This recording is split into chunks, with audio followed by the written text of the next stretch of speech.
Thank you, Mr. Toastmaster, fellow Toastmasters, and most welcome guest. Today I want to talk about the ideal investment, okay? In my eyes, I'm going to go through a case study and show you why real estate is an ideal investment. But first and foremost, I want us to see, basically, that success leaves clues.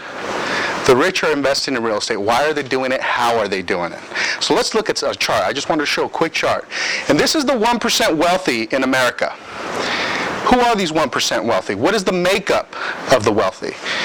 Well, you can see they're doctors and attorneys, CEOs and presidents, super salespeople, and you got the little inheritance and lottery winners. Well, I don't have a rich uncle, and I don't play the lottery.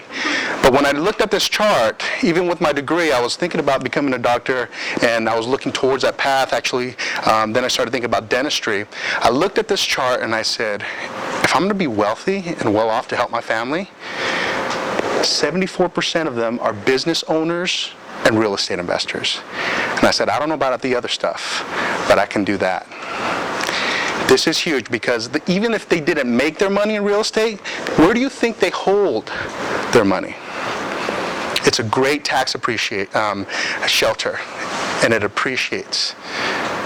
And it depreciates in taxes, obviously. It's a weird thing. But I want to talk about real estate and why it is ideal. First of all, income. First thing about real estate is that you can produce income from it. Is that correct? Yes, absolutely. Most importantly from real estate, not just getting paid for your time, because if I do a deal, I get paid for my time, obviously. But the most important part of income is what type of income? Passive income.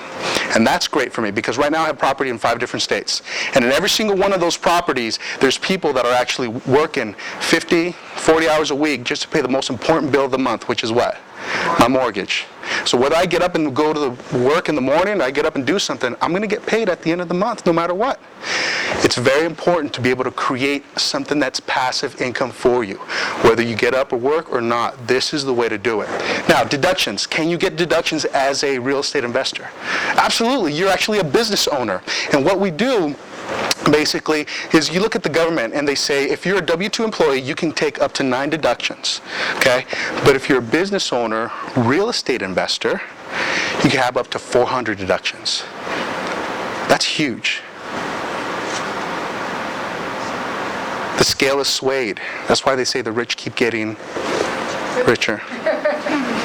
And poor keep getting poorer. Equity and appreciation. How many people own their own home here? A few people. Okay, great. Some of us own our own home. Guys, we here in California, we could appreciate our equity, right? That's pretty awesome because, in the past couple of years, most people made more money in their house than they did at their job. And what did we do to our houses? We didn't do anything. Maybe slap the coat of paint on there, but it went up. And now the market's kind of turning a little bit, but still, one of the things that we want to talk about is leverage. And I talked a little bit about leveraging other people so they can pay me for my mortgage and pay an extra couple $100 coming in here and there per property. But the biggest one is leverage. If you don't understand leverage, you will never be able to be wealthy. And I'm going to go through an example of real estate leverage. Let's talk about traditional investments. With our investments, what we do is right now we can go ahead and invest in our savings account, CD, average mutual fund, or stocks. That's how we can invest. That's normal, average Americans invest in. Now, if I'm going to tell you overall, over all of the United States, we have an appreciation rate in real estate. Pretty low. It's only about 6%, okay? If I say, listen, I'm going to give you $10,000, where are you going to invest? In something that gives you probably 20%? Let's say, Apple stock, the new iPhone just came out. If I say you're going to get a 20% return on that, would you rather invest in 20% or something that's only going to give you 6%? 20%. That's obvious. But what happens is we don't account for leverage. So I'm going to go over a quick example on why real estate. Let's say you purchase this property for $200,000. Now, obviously not in California, right? Not in California. But guys, let me know afterwards because every single one of my properties that I bought out of state are all 100% $200,000. Okay? All of them under $200,000. So if you buy that property, you put your $10,000 in there. What ends up happening is the bank will allow you to borrow money, correct? On a property. Let's say if you went, and they'll put in the 190, let's say if you went to the bank and you said, hey, Apple, they're releasing iPhone, I'm going to put $10,000 in, and you let me borrow 190. Will the bank let you do that? No, they won't, because it's not real. There's no collateral. And see, ding, ding, ding, ding, the lights should go off right now because the bank will never allow you to buy leverage with stocks, but they will with real estate. Average U.S. home, let's say it's at 6.34 ever since 1968 on average. If you multiply that out, the question is, did that 6% go up on your $10,000 or the entire $200,000 worth of the house? The entire amount. That is the power of leverage, because look what happens. That's 127% return on your investment, and it crushes the stock market. See, what you've done is you've put in this much, and you let the bank bankroll you and put in this much, and you just let it ride, and it all went up. You cannot do that in stocks. Real estate is powerful. Now, real estate's in the news.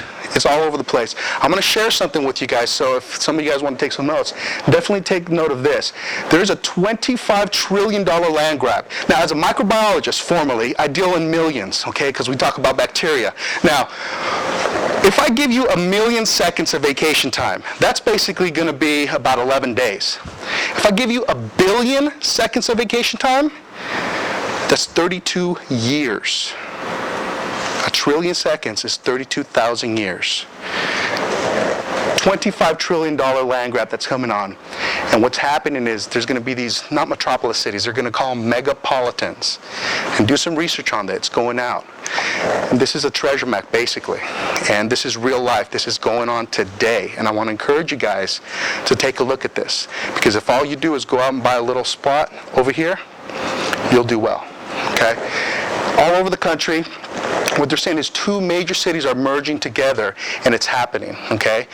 The one for us is right here, LA to Vegas. Has anybody taken a trip back 25, 30 years ago from here to San Diego, right? How much stuff was up back and forth? Not that much. Now it's all fully developed. Same thing is going on along the I-15. You guys, there's people that are telling us where to invest. There's people that are showing us what's coming on in the future. You guys, the future is in your hands. Take advantage of the leverage. Thank you very much.